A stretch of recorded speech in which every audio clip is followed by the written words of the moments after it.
Hi friends, welcome to Destination Fandom, a brand new series here at Wearable Fandom focused on incredible conventions, shows, and events where fandom is the focus. We hope to get you prepared to maximize your enjoyment if you're attending these shows, or giving you our experience as an attendee as the next best thing. If you enjoyed this video, please give it a like and consider subscribing to our channel so you can receive all of our content as soon as it drops. Today, I'm excited to kick off this brand new series talking about one of the biggest events of 2025, Star Wars Celebration.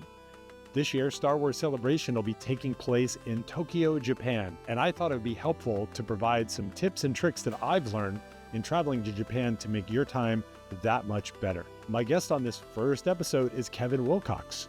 Kevin Wilcox is a Disney creator and one half of the power duo at DisneyKindaLife.com.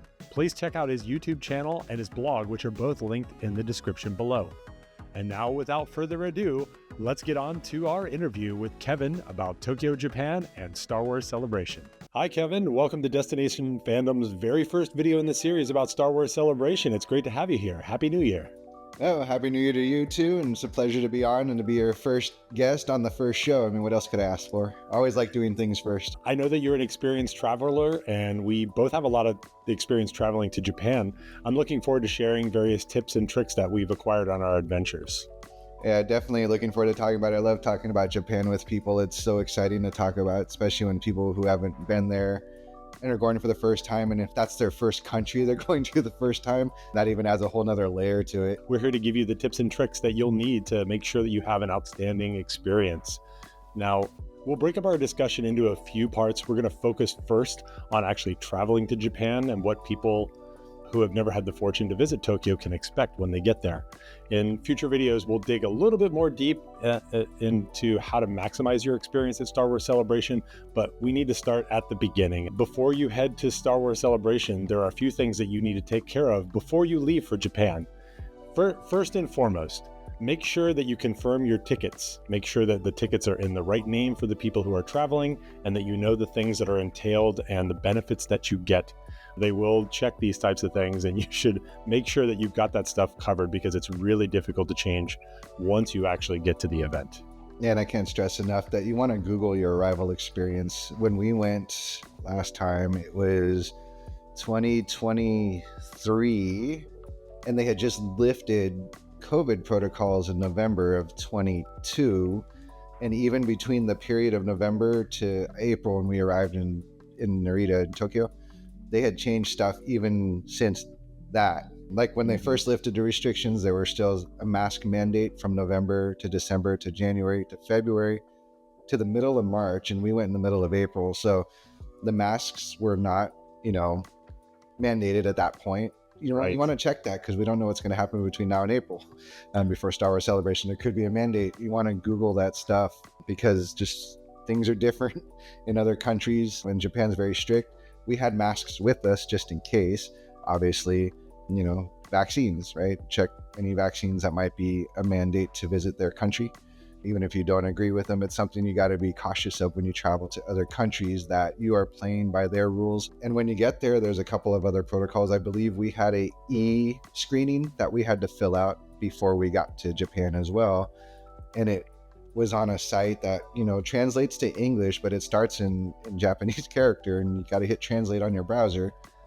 Go through those steps a couple of times, make sure you're comfortable. It gave us a QR code that was on a Japanese website that we had to show. There was no exceptions. We saw people go into a holding period that did not have that QR code, who swore that they did the thing, but you're going to be dealing with border agents who do not speak English and they speak Japanese. You may be lucky and have an English speaking person at the gate, but I wouldn't expect it. So you have to bring a lot of patience.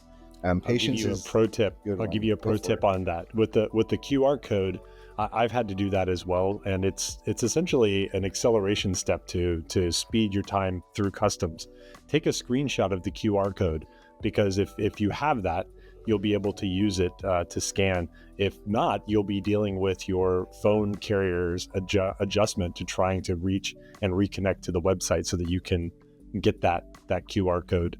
It's a great idea to fill that out ahead of time because it speeds up your time going through the line when you're coming through customs. Just reminded me, we did screenshot it, which is why we were ready. We were not sure what kind of a mobile like, reception we would have had. Now I had two phones with me. I had a work phone, which is on one carrier, and then my personal phone, which is on another carrier. They both offer international coverage, but you just don't know. You might be underground, you might be in a cave, whatever. So you got to be ready for that stuff. Screenshots are always good, as long as it's not the thing like concerts have where it goes like this, then you can't screenshot. Oh yeah, for sure. Screenshots of your passport, screenshots of these QR code tickets, screenshots of your itinerary, anything that can avoid you needing to necessarily connect to the internet in a brand new place where you're not familiar. It's also a great idea to make sure you check your passport. They won't let you leave from your country of origin if your passport expires in 3 months or less. So make sure that everything there is covered. You don't want to spend all this time, energy, and money getting everything there and then getting stopped at the actual gate when you try to get on the plane. If you find out that your passport is going to expire, you can have an accelerated process if you can show that you're leaving within a few weeks. I've had to do that in the past, so make sure that you check it now. You also want to make sure that you notify your bank that you're heading abroad. Put in a travel notice so that when charges start to show up in Tokyo, they don't think it's fraud and lock your card. And at that point, you'll have to fall back to cash. And we'll talk a little bit more about the culture of cash in Japan and Tokyo especially. But make sure that you put in a travel notice with your bank and with your credit card so that you won't have any impediments when it's time to pay for things. Yeah, there's one thing I like to tell people about the credit cards. I actually have a non-foreign transaction fee credit card, and it's something people don't even think about. But if you get like a 2%, 3%, whatever it is, it adds up an unnecessary cost that you don't want to take in. So I take pretty much two credit cards with me. One's a Disney Visa because I got to use that at Tokyo Disneyland. I get points there. So if you have one of those, pack it. And you won't get international charges in the Disney parks, but you will get them anything else that's not in that little bubble. So you want to have another one with you, and obviously your ATM card, because for the most part, your ATM card should work in ATMs over there, which I think we're going to get into in a little bit. But those are like the three things that we bring. I actually bring a fourth credit card just in case, an American Express. I kind of do a little bit of each, just depending on where you're at, what they take. It's just good to have some options. Don't just go with one. So in Japan, you're going to get a lot of this. Yeah. If they don't speak English, they give you an X, meaning no. Exactly. So they got to either get the cash out or a different card. Yeah. Let's stick with the cash now. Before you go, and this is something that you might hear, or if you've traveled to other countries, a lot of people will want to go and do the currency exchange and retrieve and take a little bit of cash so they have it in their pocket. I have been to Japan many times, as you have as well. I don't think you need to do that. In fact, they're going to charge you for the conversion, whether you do it at the airport, at the point of origin, or if you go to the mall or wherever there's a money changer that you have access to. When you get out of the customs area, you're going to find several ATMs for 7-Eleven. And yes, it's the 7-Eleven convenience store. 7-Eleven in Japan is actually a very large and popular bank. And they do have 7-Eleven stores as well. Maybe that's another conversation that we'll get into a little bit about the food and how awesome they are. But you can get cash directly from the ATMs when you land. And I find that to be the most convenient way, because then I don't have to make a special trip. I don't have to underestimate how much I'm going to need to bring with me and then potentially forget or leave it. I just get the cash when I get there. And when I land for a week's stay, this is obviously going to be a special event, so people probably want to take out a little bit more.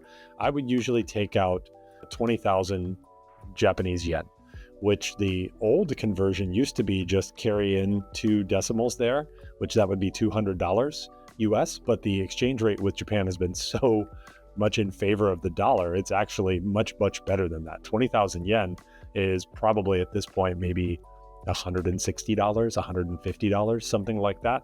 So the dollar is worth a lot more in yen, and your dollar will go a lot farther while you're there. But any tips on how to get access to cash while you're there? I did the exact same thing you did. We just landed and pulled money with the ATM card. I didn't want to deal with bringing a bunch of paper money with me, and I knew any international destination you go to, especially big ones, you're going to find money on the other side. Right. They're going to help you get accustomed and get their currency. And I found typically a lot of places do take card in Japan, but it is definitely in your interest to have cash, because there are several restaurants that don't take cards, and they're places you want to eat at. Exactly. Yeah, exactly. Okay. There is a very big public transportation culture in the large cities, especially in Tokyo. It's a great place, and we're going to talk a little bit more in depth about it. But one of the things to do before you get there, if you can, is to obtain a Suica or a PASMO card. Now, these are the public transit cards that you can use not only to get onto the trains, but also you can use them to buy drinks in the stations. You can essentially just use them as an IC card, and it's like a prepaid card that you just walk around with. If you plan ahead, you can actually get access to the Suica or the PASMO app. And on my phone, I'll cut in a screenshot of this here. I actually have the PASMO app on my phone, so I just walk up and scan it and run through, just like I would with a Clipper card out here in the Bay Area. So if you get in and set things up early enough, you'll be able to put that on your phone. If you don't, or if you forget, there's actually a way for you to buy the card at the airport, and you'll see they actually have the machines that you can choose English, and they'll guide you through. You'll put in money, and this is a reason you do need to have cash, because I don't think those machines will take card. They do not. Yeah, so you remember. So you'll put 10,000 yen in there, maybe not that much. You'll put 1,000 yen, that's like $10 in my mind. And that'll get you around for a good while, and you'll note. So you'll need cash to buy that card, and then you just scan that card and just walk on through, and it's super duper convenient. Do you have a preference between the Suica or the PASMO card? We use Suica. So, I mean, it's just because it was the first machine we found. Yeah, that's usually how it works. Yeah, so when we actually did a JR Rail Pass the last time we went, because they were significantly cheaper, they've gone up 70%. So wow, I'm indifferent right now of recommending JR Rail Pass. So if anybody hears me say that, Google that and try to do some cost analysis on your own. I've not done it to figure out if we're going to use it this time. Basically, it's a pass that you can ride JR systems, which we'll get into, I'm sure, their version of subways. Right. And it was unlimited for 21 days because we were there for 30 days last time. But it did go up that same year. So in 23, it went up 70%. Wow. And if you don't utilize bullet trains, this probably not worth it. But like I said, I got to really assess that for this trip, because we're still piecing together where we're going to be in the country. But basically, when we were on our way to get our JR Rail Pass, I saw the Suica and the PASMO. They actually had offices in the airport, and they also had machines next to the JR Rail Pass, like retrieval. And the PASMO one had a Hello Kitty like special edition, so the line was too long. So when I looked at this Suica, I actually saw the machine, and I just rolled over there with the yen I had just pulled from the machine upstairs. I think I put 5,000 on it because I wasn't sure. Like that felt like a good balance of money, because you can use them at restaurants, as Dustin said. You can use them like McDonald's. You can use them there. Our first meal in Tokyo was McDonald's. Don't laugh, but that's where we ate first. And just because of the timing, by the time we got settled and that was open, and we always like to try McDonald's at other countries just to compare. And they take the Suica card. 7-Eleven takes, the buses will take them, trains will take them. It's a pretty widely known thing. I wish we could adopt here, honestly. One of the other things that can catch people by surprise is the power supply differences. So if you actually have laptop or some other device that needs to have this ground cable and it's the 3-prong, you're not going to find any 3-prong plugs in Tokyo. They're all two plugs. So there's a couple of things that you can do. One thing you can do if you have a Mac is you can actually pop out that cable, and then you can use this special 2-prong adapter. This will work just fine. It doesn't need to have any kind of step down or kind of control like you have in Europe. So this is very convenient to just slide on, and we'll post a link to where you can get those. The other thing that you can do is also get one of these if you don't actually, you still want to have the default. This one actually you can see, I'll put it up here kind of close. It's got all 3, so you can plug the 3-prong in, and then on this side it goes to 2-prong. There's a lot of USB adapters also that you'll find in hotels, but you want to make sure that you have one of these. If you forget, often you can go to the front desk and ask them, and they will have one, and they'll expect you to bring it back. So they're not giving it to you, they're loaning it to you because you forgot yours. But these are invaluable. And if you're not traveling by yourself, you've got other folks with you, you'll want to have a few of these with you on hand. When we were researching power we started looking through all of our devices, and absolutely none of our devices have grounding anymore.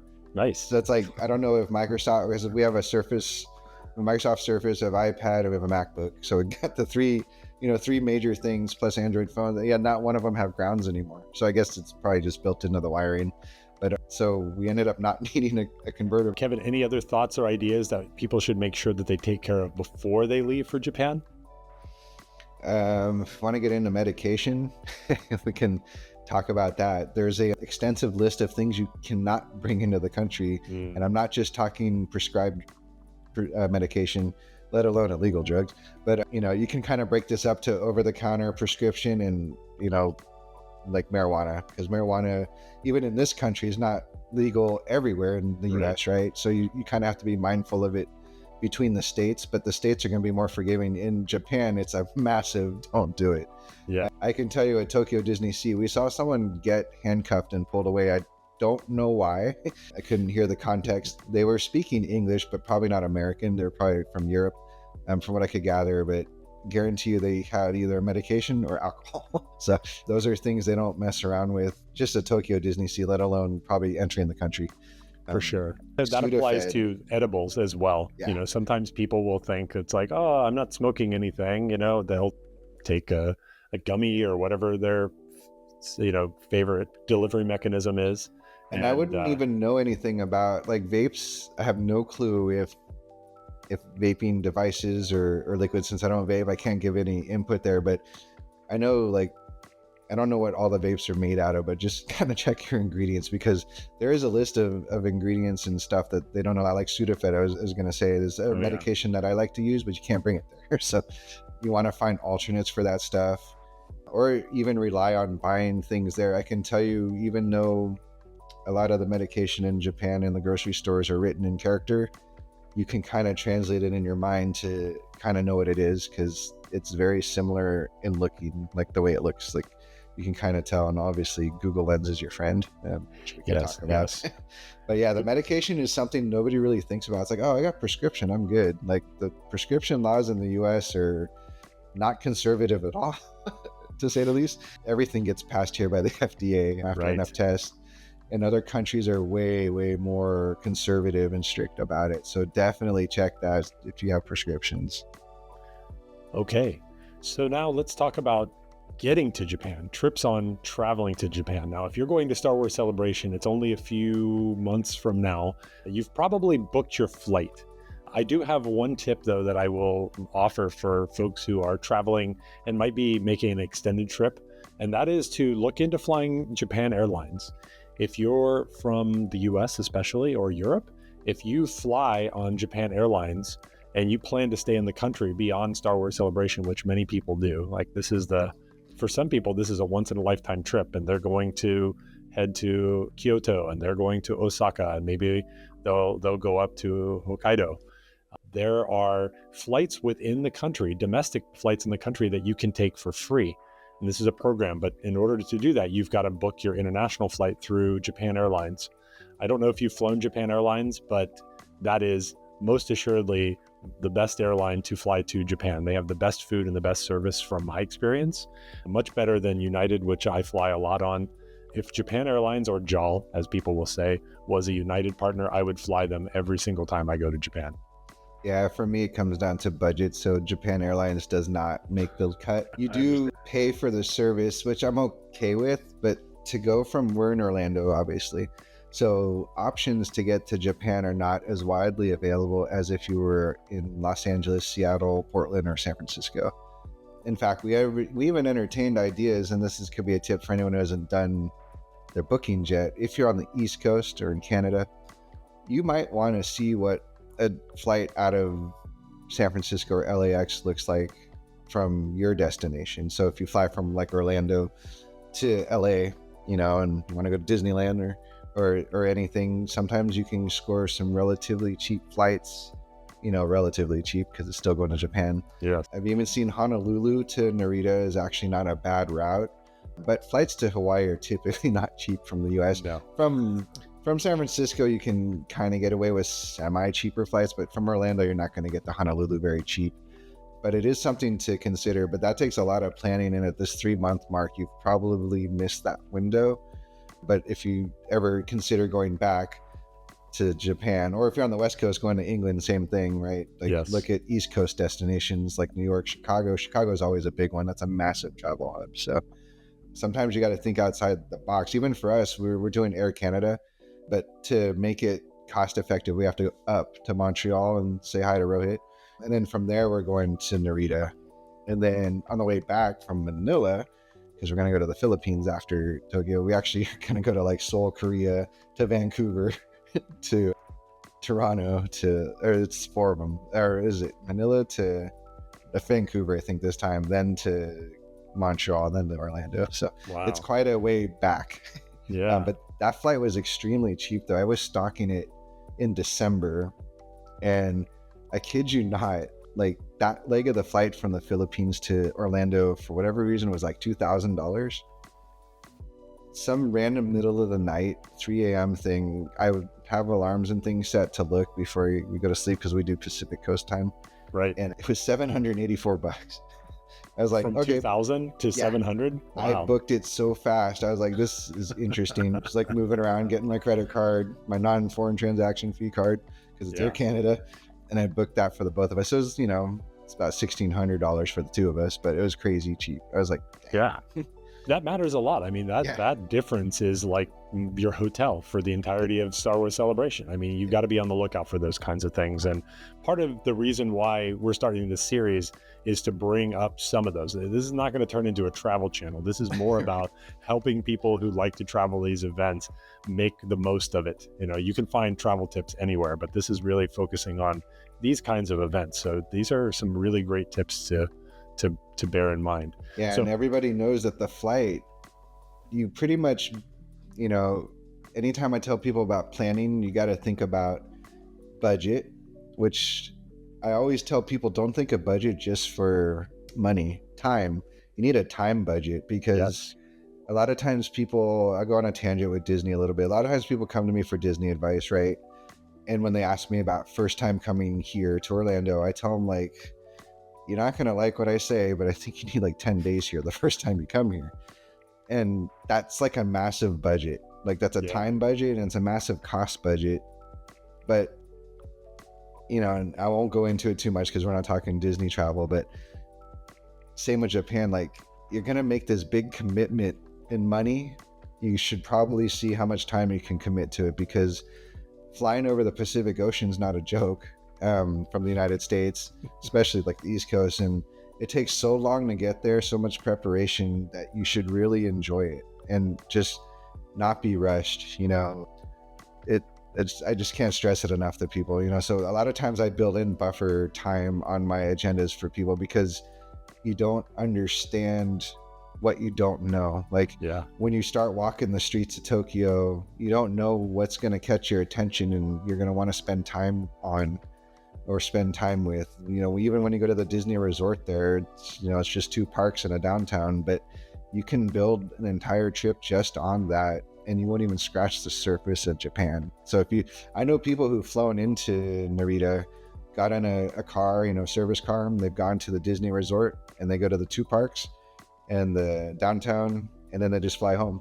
And you've been to Japan, yes, and you got to Tokyo Disneyland. So if that's the check, you did it, and it's cool. It's just, for me, I like to throw something else in there. I really like, for the conventions, the convention for this trip was the main focus of the trip, and then we kind of built out from there. Like, since we had just done 30 days 2 years ago, right, we're like, obviously I don't want to do 30 days again, so we're doing 14, but 4 of them have already been dedicated to Star Wars Celebration. So that's already 4 days out of my time budget.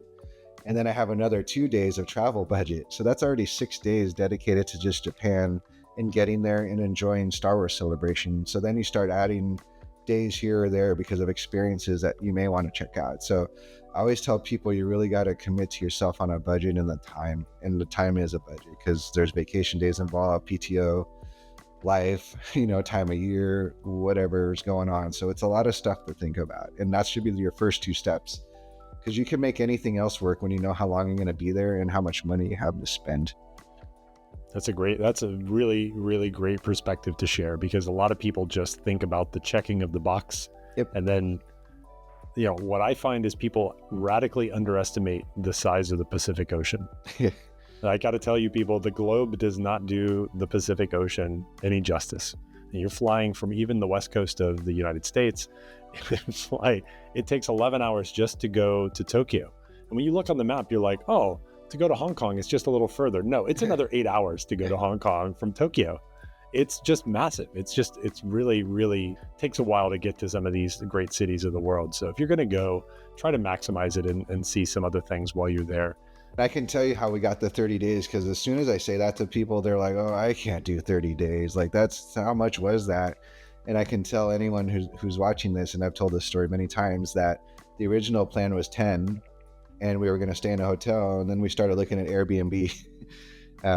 If you're comfortable with Airbnb lifestyle, or you wanted to try it, I got like kind of two scenarios for you. First off, if you've already done Airbnb in the United States, I can tell you it's a lot better in Japan.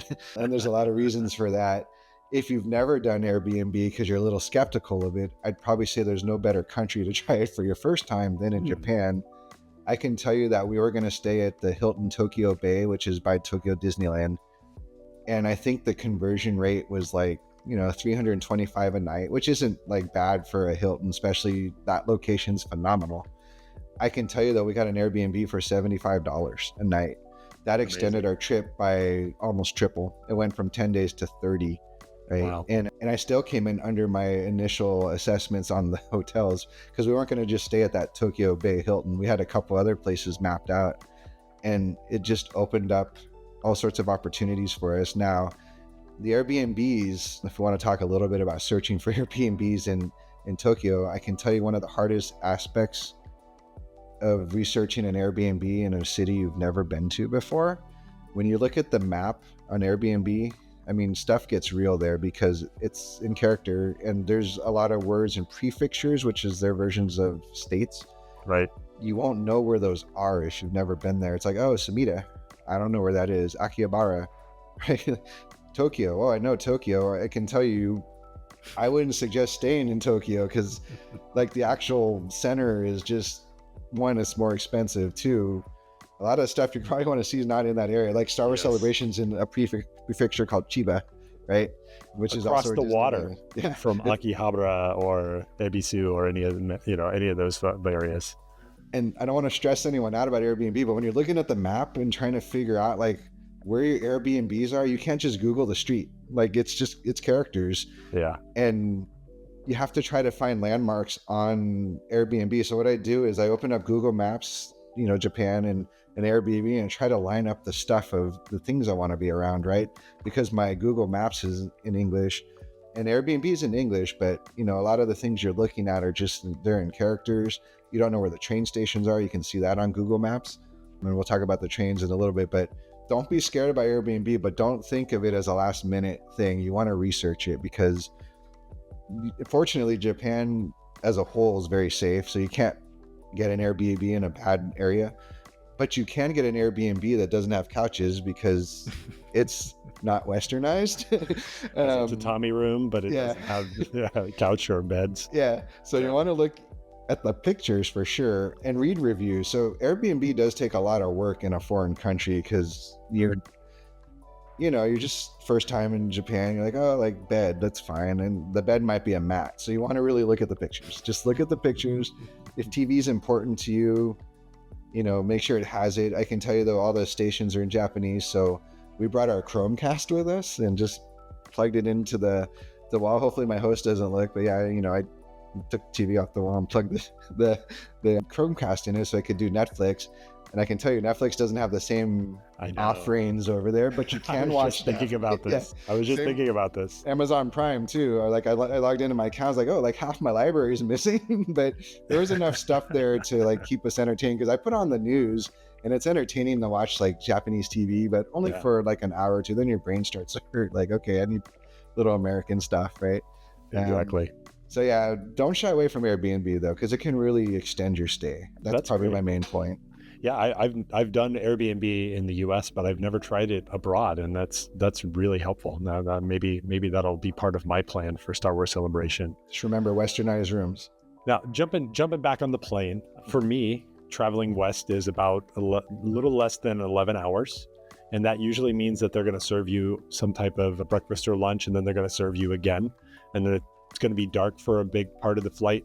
If you're flying from the East Coast, maybe instead of 11 hours, maybe it's 15 or 16 hours. Or 18. Yeah. Or 18, yeah, if you have stops and things along the lines. The point is, you really need to make sure that you're comfortable and that you're able, and that starts first about staying hydrated. People underestimate how much water you lose just from being in a pressurized environment, and the air changeover that happens really tends to dehydrate people. So make sure that you're taking time to hydrate. I was traveling maybe every 6 weeks, and I would go to Japan for 4 days and then come back, and then 6 weeks later go again. I had built up a really good regimen about when I avoided caffeine. I would set my watch to the local time. I would try to go to sleep, and then when I would wake up, I would just stay up and then try to stay up until 10 when I landed. Not everybody's going to be able to do that, especially if you're not an experienced international traveler. So make sure that you definitely over-index on the hydration. You can always get up and use the restroom. And also take a look at a lot of the flying aids, neck pillows. I don't like the big fluffy ones. You see people in the airports always wearing those, but I actually have one that you wrap around like a scarf, and you can kind of lean like this, but you don't put your head all the way down, so you can actually sleep sitting up. I've also seen some recently. I have not tried these, so I'm not vouching for them, but I will link to those in the description, where you actually put like a little bit of a band on your head, and you kind of pull yourself back to the headrest, so that as you fall asleep, you're like leaning into that and it's holding your head up. That's the thing that always wakes me up when I'm sleeping. Like my head will fall like that, and then immediately I'm back awake again, right? So those really make a huge difference, especially if you're trying to get there on a budget. You're probably flying in economy. Well, if you like flying economy and domestic, well, imagine doing that same thing, but now doing it in a different plane where they have 3, 4, and 3 configurations. So if you're in the very, very middle, you don't just climb over one person, you're climbing over 2 people to get out. You're gonna be in that seat for a while. So make sure that you find a way to stay hydrated and get comfortable. I'd be interested in that neck pillow you use, just to take a look at that. Next thought up is also, you mentioned this, but I'm going to come back to it, about making sure that you understand about your arrival experience. Now, when I first started traveling to Japan, it was Japan Airlines, which is how I got to know them. But I would arrive at the airport before 5 o'clock sometimes in the morning, and nothing's open. The trains aren't running, and I usually end up taking the trains to get back to my hotel or wherever. So you end up having 2 choices at that point. One, you just hang around, and that's the last thing you really want to do, hang around the airport after you've just been on a plane for 12 hours. Another option is to go get a taxi. And surprisingly, taxis are really expensive in Japan. They're awesome. They will take you exactly where you need to go. But taxis, especially in the morning, they're limited number of them available, and it's going to be spendy to actually get where you want to go. So try to arrive after 5 o'clock if you can, because that'll make sure that the trains are running, and you'll be able to jump on those with your PASMO or Suica that we mentioned earlier, and you'll be on your way to wherever it is you need to go. Also, make sure you realize what date you actually arrive on. So on an Air Canada ticket, it says, leave April 11th, arrive 3:50 p.m. plus 1 day. And I think every airline says it a different way. So when you're trying to book your place to stay, like, don't book a day early or a day late and not have a place to stay. Just be mindful. It kind of goes back to your prepping of the tickets and stuff, like figure out the actual day and time you land there. We're fortunate we land on a Friday at 3 p.m. So that is a pretty decent time. Lots of trains running out of there. Yep. I think we're staying near Osage Station in Sumida City, so next to Skytree. Outstanding. Yeah. It's very funny to me. This will be my first time flying into Narita. I feel very comfortable just getting around and doing what I need to do. Usually I fly into the other airport, that's Haneda If you fly to that airport, which is fine, like if that's where you booked your flight, it's fine. When you land, you'll need to take a train or a car. And if you go on the train, it'll take you about an hour, and they'll bring you back around to the Chiba side that you were talking about of the bay. And it's about an hour to get essentially over to the Narita airport. You're just sitting on the train, so it's fine. But you'll want to make sure you make the right choices there and get on the right trains. We talk about the environment on the trains. Well, you know what? I think that is a great segue into the third section, which is becoming accustomed to Tokyo. Yeah. How to get around. We'll start with the trains, and then we'll talk about some of the things you need to do on the trains or be mindful of. So the trains, we've talked about them a lot. There are a number of different train companies that work. The bullet train, the Shinkansen, is not the same thing as the JR rail line or the KQ line. There are numerous different companies that own the different rail lines. So you want to make sure that you pay extra close attention to them. But these are not New York subways. They do have cars that are very similar to subways, but they're clean and they're very safe. And that's something that I really want to stress, especially for people who don't live in a big city where they have or rely a lot on public transport. You can rely on this type of transportation to get around Japan very, very reliably. The trains run on time, they're very safe, and they're really affordable. But when you're on the trains, there's a few things that you need to watch out for, and that's your cue, Kevin. Yeah, I can tell you that the way that Emma and I approach other countries is I'm very observant. I don't walk in to any situation like I'm at home, because I'm not. And so when we got on the train, even though we're at the airport, so most of the people on the train, well, not most, but probably half the people on the train are tourists, half are probably local. Mm-hmm. But when I was studying the line, we were on the Keiko line, I think it's called, and it goes to where we were going. And we got on there, and there weren't a lot of suitcases after like the second or third stop. So I figured we were with a lot of locals. But as soon as we got on there, this is what we were met with.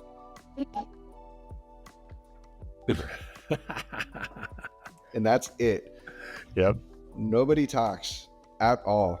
And so we were just kind of looking around like no one's talking, right? They're all on their phones, a mixture of masks and no masks. You're still gonna have masks over in the Asian countries. Yes. That's just something they do in their culture when they're sick. It's not a political thing like here. It's just something they do. But be prepared for, I'll do it again. You're gonna see this. And they will not look up at you at all. Like, there's no chit chats, there's no small talk. There's an announcement from the nice lady on the train saying in both Japanese and English, please be quiet or don't talk loud. They have a way of saying it where it's not rude. They're not rude at all. Like they're just direct and it's quiet. You're just on the train. Everyone's on their phones pretty much. And if there's anyone talking, it's quiet or a tourist because they're loud. And when people are loud, you get stared at. Like, that is the one time that this becomes this. Yeah. And it's very uncomfortable. I'm a loud person by nature, but like I said, when I jumped into that situation, I knew I knew not to be loud there. I could tell right away, like, it's just not what you do. Right. And the next train we got on, same thing. Next train we got on, same thing. Next train. So it became a theme, like, okay, this is just the way it is. Yeah, I 100% resonate with that. And I was chuckling because I've seen the exact same thing. And sometimes you'll be traveling with people who want to start talking, and just be the better example and just kind of keep it quiet, because people expect that, right? Most of them have a lot more travel than you would think. Living in Tokyo is really expensive. So a lot of people who are on those trains, they may have an hour, 45 minutes, 2 hours. I know people who have up to 2 hours of riding the train, and they just want to zonk out or zone out and look at their phones or listen to music, whatever. They just don't want to hear what you have to say, whatever that might be. Yeah, that's a massive change from American culture. Yes. Probably Europe. I haven't been to Europe enough to know how the cultures are in Europe, but if you go on any mass transit here, people just, sometimes even we get annoyed. It's like, oh my goodness, like, how do they have so much energy after 12 hours at Magic Kingdom? Yeah, exactly. It's a little bit rare, but you can find them, especially during the rush hours. Be mindful that some of the trains are actually gender specific. So they will actually have cars that are for women only. And you'll see a couple of symbols there that'll give you the signal. If you're a guy and you jump on the women's only train, you're going to get a lot of looks. And if you make the mistake and the door closes behind you, just change the car at the next stop, because you're not supposed to be in there. And they have those because on the heavy travel days, which in a lot of cases is every day, they really pack them in there. Like you might have seen that online, the people pushing and shoving like people to get back in there. I've seen that. I've seen the standard salaryman move with his briefcase, where he sees that it's too many people. He turns his back to us, and then he steps into the car backwards like this, pushing his way back in, and then he's there and he's right up against the door. So there's a lot of people trying to get places. So be very mindful of the fact that some of the cars are not necessarily for everyone. So take a look at that. It's also worth mentioning here that Uber is available in Tokyo. I would encourage everybody to take a Japanese taxi if you're going to go around by car. Uber is available though, and you should be able to call a car using your mobile phone if you have an internet connection. Lyft, however, is not. And so if you're a Lyft user, most people use Uber who use that system. They'll be happy and they'll find what they want. Lyft is not there. So just be smart about that. And I think it's actually worth mentioning here now, since we've talked so much about time on your phone, whether you're trying to figure out which stop to get off at, you probably would like to have access to more than Wi-Fi. And there are a couple of options that you can get there. You can rent a mobile hotspot, which will give you a certain amount of transfer a day. And we can talk a little bit more about the mobile hotspot. For my part, I have AT&T for my cellular service, and when my phone appears on the Japanese telecom line, it just charges a $10 a day fee. That lets me have normal phone usage, normal transfer of data, and also messaging, which is the thing that's the most valuable. For me, I need the maps. That's the thing I probably use the most. So be mindful of those options. You can just bill it to your account, or you can get a hotspot. And the benefits of a hotspot are that more than one person can use it. Do you have any experience with the hotspots, Kevin? Yep. So we asked a friend of ours who migrated to Japan. She had toured there a lot, and she recommended pocket Wi-Fi, right? And I have a planning article that I'm sure Dustin will link that goes over a lot of what we did to prepare for our Japan trip. And I have a link to this very specific site. But what it is, I think it's called Japan Wireless, and I might have to look that up. But for 30 days, our last trip, for $130, we had unlimited coverage. And we did not go anywhere in the country that did not get covered.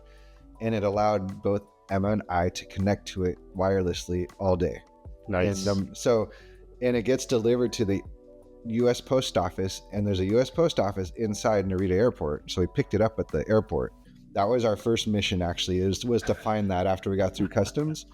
Awesome. And to see if this would magically work as great as it sounds. And I can tell you that Japanese people, Japan, is like the most efficient country I've ever dealt with. It was there, Kevin's son, here you go. Like, it was quick and super painless. And when you're done with it at the very end of your trip, you just drop it off in the mail, and then that's it. Perfect. That was priceless because it enabled Google Lens and Google Translate on our phones. It enabled us I was calling friends and family back home from Japan, Wi-Fi calling, and people are like, how you, my parents were blown away because they're old, and they're like, you calling us from Japan? What time is it there? Like, oh, don't worry, I did all the timing. But yeah, I can't stress enough that if you're going for an extended period of time, and both of my phones do work internationally, but I felt for efficiency that the pocket Wi-Fi was the thing to do. And it even came with a little power brick, which nice. Actually charged our phones too if we needed it to. I can tell you though, we beat the crap out of the Wi-Fi, and I think the only day we almost ran out of battery was our Kyoto day, which was a very long day. It was like an 8 a.m. day till like a midnight. Wow. Like, we got on one of the last trains from Kyoto to Osaka, and we almost killed the battery. We actually, so I mean, it did pretty, and we're Googling a ton of stuff because, not to talk too much about Kyoto and all the millions of things you can do in Kyoto just with the shrines by themselves. excuse me. But when you start looking into the shrines in Kyoto and where they are and how to get to them, and you're just using a lot of Google, and having Google is a lifesaver, just like it is here. Yeah. But even in a foreign country, and lensing things, character only menus and without pictures, having Google Lens will save you. And Pocket Wi-Fi enables that, because not a lot of places have open Wi-Fi. Like I can tell you, Hong Kong, if you ever go to Hong Kong, it has Wi-Fi everywhere. And also English is pretty dominant in Hong Kong, and you can just connect on the streets. Japan is not like that.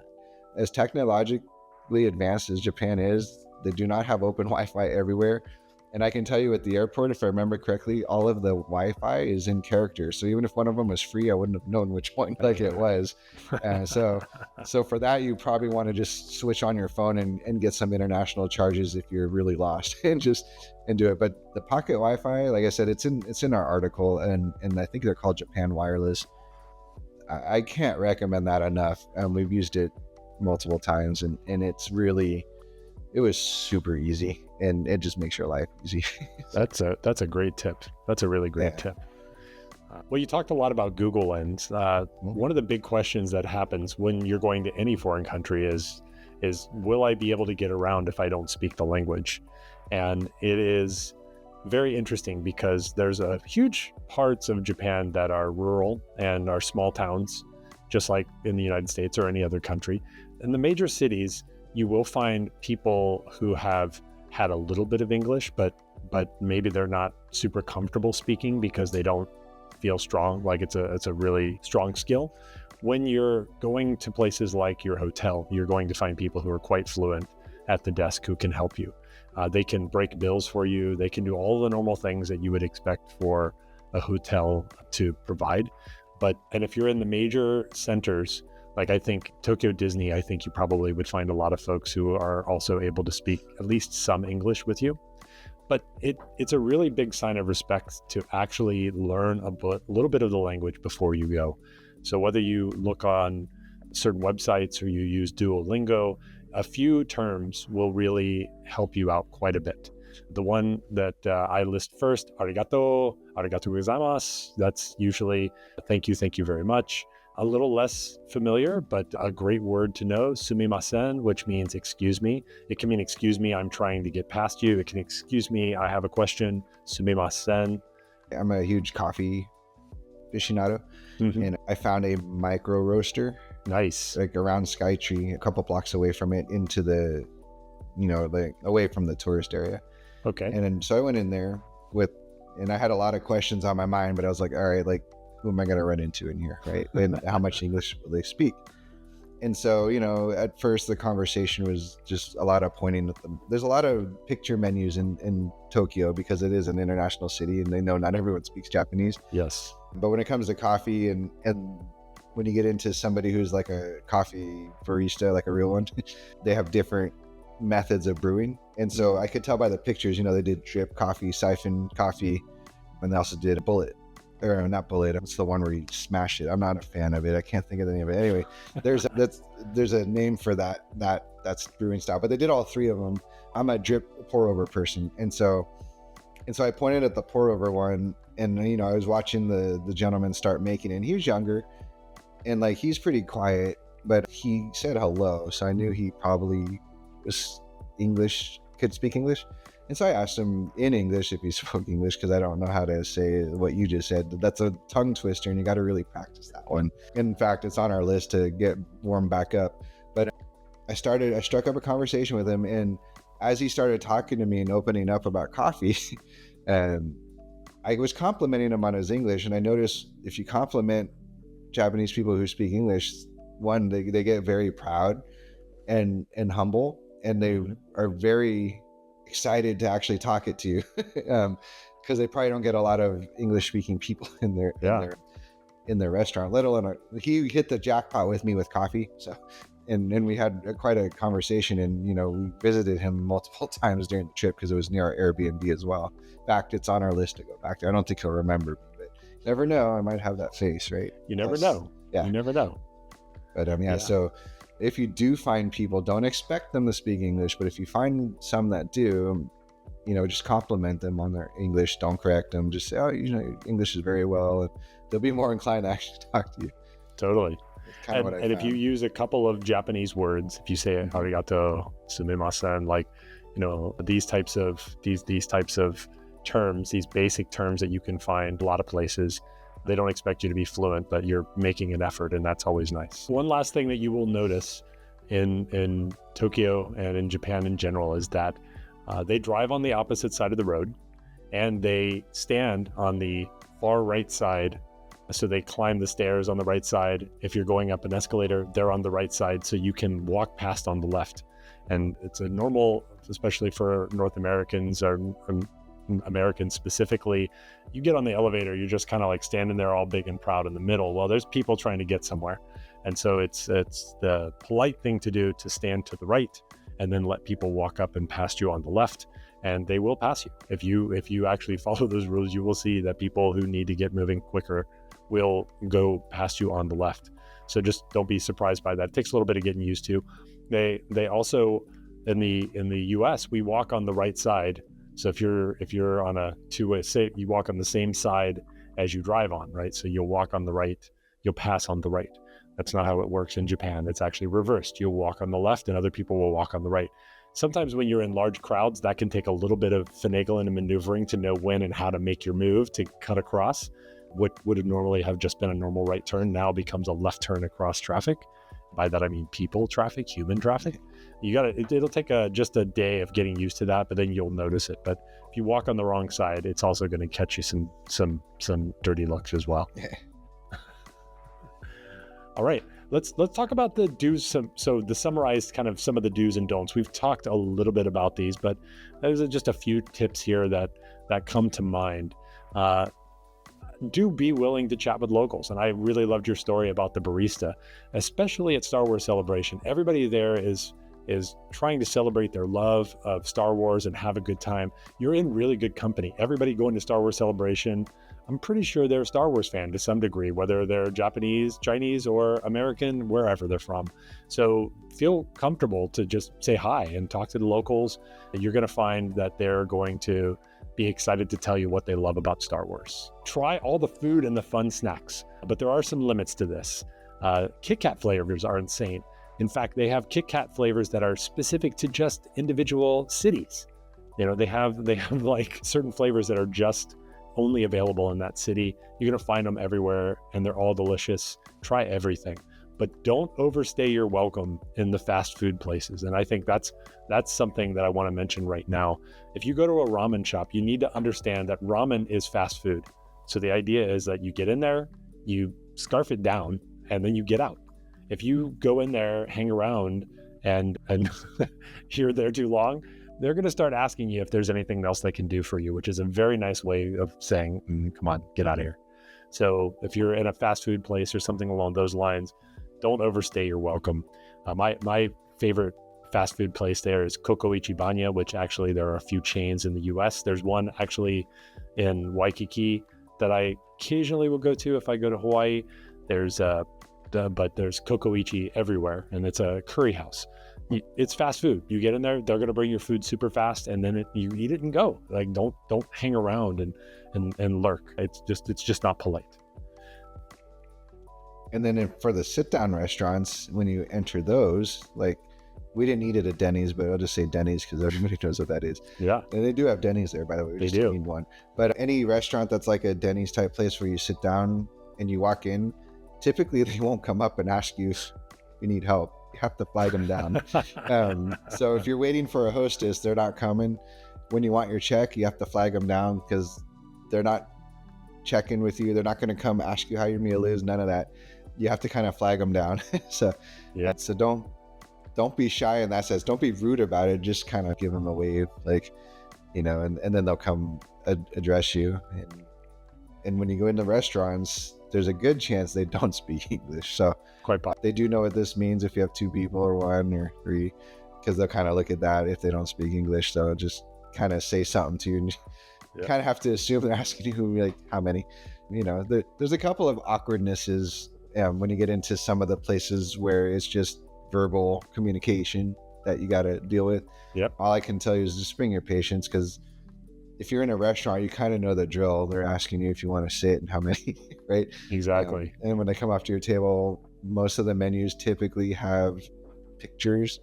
We did sit down at a couple places, just didn't have pictures. That's take a picture. We had our hotspot Google Lens, like, oh, pork. Okay, cool. Right. Yeah. And if you're there a long time, I know everyone's not doing 30 days, but after like a week, you start picking things out in your brain just by nature. You're like, oh, I know what that is, or I recognize that symbol. That's rice or spicy or hot, right? And so that's just something your brain starts doing to adapt. So, just be okay to be uncomfortable. Yeah, and I will give you a tip that doesn't work everywhere, but eigo no menu kudasai. The Japanese word for menu is a loan word, menu. Eigo no menu, please, English menu, please. So not every place is going to have that, but they can often, in addition to augmenting the photos, they can bring you an English menu. Now, it may not always be as descriptive as you're saying, but they did their best. They probably used Google Translate as well, so to get it from Japanese into English. When we walked into the McDonald's that I told you we ate at, they got the English menu out, but I saw that it had like Big Macs and cheeseburgers on it. I was like Japanese menu, and they pulled that one out, and that had like the stuff I wanted. They had at the particular time we were there, they had this pork patty teriyaki sauced with a boiled egg on it. It was amazing. I wanted that, right? And I can't remember the name of it. And then I also wanted a spicy cheeseburger, and it was a cheeseburger, the freshest McDonald's cheeseburger I've ever had with spicy sauce, was on that menu, but not the English menu. So the English menu really did look like the American, like, here's your Big Mac, here's your cheeseburgers. No quarter pounder, because we've all seen Pulp Fiction, and it's probably called something else in Tokyo. But there was no quarter pounder on the menu, but the Big Mac was definitely there, the cheeseburger. Dynamo with cheese. Exactly. I'm trying to remember if they even had a McChicken. I don't think so. I don't think the McDonald's on the English menu, I don't know if they had chicken. They had chicken nuggets for sure, but I don't think they had any chicken sandwiches. But yeah, that Japanese menu is where it's at. The Big Mac's on the Japanese menu too. Like, it's nice. And it's, top left corner. McDonald's that's probably a staple for them to make sure that the Big Mac is always the number one, because even in the Philippines, in Mexico, and in Canada, Big Mac's the first thing that you see on the menu, which is their thing, right? Yeah. So yeah, so I did the opposite there, Dustin. I asked for the Japanese menu because when I walked in and I saw the digital menu, I was like, I want that burger. It has an egg on it. That doesn't look like beef. And I was right, it was pork, right? And it had teriyaki sauce. So I was like, I need that, whatever that. Awesome. That's amazing. Yeah. Okay. We mentioned before, do walk on the right side of the escalator and try to stay out of the way. You mentioned do not bring drugs into Japan. Don't bring any weapons or firearms in Japan. Major, major no-nos. I mean, you are just asking for it if you try to pull any stuff like that. So Second Amendment doesn't work in Japan. No, there is no constitution in the same way as there is in the U.S. Yeah. Some people forget that. I like to really remind people of that one. First Amendment to freedom of speech. Not every word's welcome in other countries. 100%. Don't bring foreign foodstuffs. Now, Japan is an island nation, and anytime you go to an island nation, New Zealand, Australia, Hawaii, the state of Hawaii, they don't bringing stuff in. Don't bring produce. Don't bring plants. Don't bring cheese. They have dogs at the airport that are actively looking for this stuff. So if you bring any of it, you can probably expect to get your stuff searched and maybe even fined or have a much bigger problem. So you're a guest in a foreign country. Don't screw things up from the start. I think it was Hawaii that one of the tour guides we had was either a snake or a black widow. I think somebody was like, "You have black widows here?" Like, no, and if you see one, please kill it because you probably brought it with you. Right. Yeah, oh my gosh. I think it was a black widow they were talking, like, they just don't have those there. Or snakes, or both. It just made me crack up because, like, no, it's probably because you brought it with you. Yeah. I was like, dang. Yeah. So Hawaii is if you've been to Hawaii, you're kind of used to not bringing stuff with you because that's how they are. Now we talked about a lot of service, but tipping is not a thing in Japan. So don't tip in Japan. It's not part of the culture. Sometimes it can be perceived as rude. And they will make sure you get your money back. They will chase you down to give you your money back. If you thought you were leaving them a nice tip, You don't need to tip. You don't need to tip at the taxi. You don't need to tip waiters or any folks like that. Don't need to tip to clean the rooms, which is something that people do a lot. So just be mindful of the fact that that's one thing that you don't have to do in Japan. You know, Mr. Suzuki, our bus driver for our Fuji tour, he was super nice and accommodating. And so my goal was to give him something that wasn't money, right? And so I bought these Mount Fuji cookies at one of our stops, and I was like, I'm going to give him this guy. So I went up to approach him and I put my hand out, and he was like this, like he thought it was a tip. And then when he saw it was a cookie, his eyes lit up. He was super excited, right? And about 2 stops later, he got off the bus and bought something and gave me something back. Oh, something that's different. nice. Yeah, so that's kind of what they do. No money tips. I'm okay with it. Like, in fact, we tip too much here, so I was welcoming to not tipping every single person for every single thing. But if you give them gifts, you know, they will appreciate the heck out of that. And also, if you get offered a gift, just take it, because if you don't, that can be a sign of being rude also. Yes. In fact, I inherited a Steamboat Willie popcorn bucket because of a gift. Like, I seriously left Tokyo Disney Sea with if you have me on to talk Disney, I'll show it to you and tell the story. But I left with a popcorn bucket that hadn't been made in like 2 years. Wow. It's just sitting over here on the fridge. Wow, that's amazing. Yep. I knew not to say no. Like, it took every ounce. I'm not somebody who really accepts gifts graciously, because I don't really expect stuff. It's nice when you get things, but I don't really walk around expecting handouts. Yeah, of course.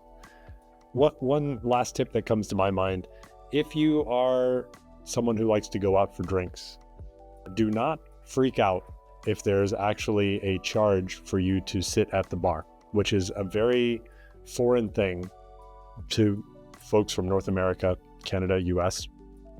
You come in, you sit down, you order a drink. In Japan, often there's like a seating charge. Now, there are places that push this, and they might be a little bit more predatory. So stay away from places like Roppongi, which, if you're going to Star Wars Celebration, you should probably not be anywhere near Roppongi. There's a lot of stuff. A lot of expats live in Roppongi in Tokyo, but you should not be surprised if there's actually a fee. And part of that is because rent is incredibly expensive and the drinks are cheap. So food is, in fact, I mean, I think you'll agree with me, Kevin, food is really cheap in Japan. A $30 bowl of ramen from Ippudo, the same quality in Japan, is probably $7 or $8. You know, and so food is incredibly cheap. But Sushi occasionally they supplement this. Sushi is extremely cheap. Onigiri is really cheap. Yep. And that brings us back to the 7-Eleven. 7-Eleven in Japan is an extremely well-maintained convenience store. There are lots of there's Lawson's, there's Family Mart, there's 7-Eleven. 7-Eleven gets restocked multiple times a day because of the amount of food that they serve. So it's always fresh. In the US, would you get sushi from a 7-Eleven? I don't buy anything from 7-Eleven here if it's not packaged. Yeah, exactly. You don't have that problem in Japan. It's just super fresh. It's probably only been there for an hour or two at the most. So you can buy that food. They have Michelin star instant ramen, which, you know, I don't like the fact that I'm saying all those words in the same sentence, but it's true. You can get great instant ramen there and enjoy that. You know, so 7-Eleven, any of these convenience stores, the food there is going to be excellent. So don't be afraid to give it a try. I fell in love with like an Egg McMuffin ripoff from 7-Eleven. Nice. Like, to the point where, like, I was buying them out. I was probably disappointing somebody else who probably was buying those every day. They're probably walking in like with their disappointed look, like, where'd that go? Because there were a couple of times I went in and it wasn't there. So I started getting up earlier to get it, because I would buy two. I mean, one for me, one for Emma. Yeah. And you know, it's the equivalent of an English muffin, sausage patty, and cheese. It's just super good because it was so fresh. It was so good. And I can't remember the names of them, Dustin, but what are those triangular rice things? Onigiri? Those are good. Yeah. Yeah, you can get them with a lot of different things. Yeah, and so 7-Eleven have plenty of those. They're, what do you call it? Canned coffee, super good. Like, they have like Tully's. Oh yeah, Tully's. And they have different levels of darkness. And they come in like these, like the Coors Light bottle, but it's coffee and it's super cold. And they also sell highballs that way, right? Highballs are a big deal. Yeah. So like 7-Eleven is the place to be. I mean, you can just find all sorts of stuff there. And you can even find some of the brands that you know and love. They're just gonna be Japanese-ified, right? Like, you know, the Doritos. I love Doritos. The nacho cheese flavor is there, you know, the normal flavor, but it's made there. I'm really particular. Like, I was looking at the back of the bags, and some of those Dorito flavors I mentioned to you were actually imported from like Korea. So not all of them were from Japan. A couple from China. Nothing was imported though from the United States, which is no shock to anybody. But so in fact, I was looking for a Hershey bar. I was like, I wanted to find a Hershey bar to see if they actually had a plant there. I never found one, so they don't even have Hershey there. They don't import it that I could find, at least any of the places we went to. Their chocolate bar, which I tried, I think it was Meiji. Yeah, Meiji. And yeah, so I tried that. And I think, if I remember correctly, like Meiji was owned by Suntory. Like Suntory owns a lot of stuff. Suntory owns like everything. Yeah, even own Jim Beam, right? Like here. So I think they own Meiji. I think they own Tully's Coffee, because I started looking at the back like, oh, wow, like Suntory again.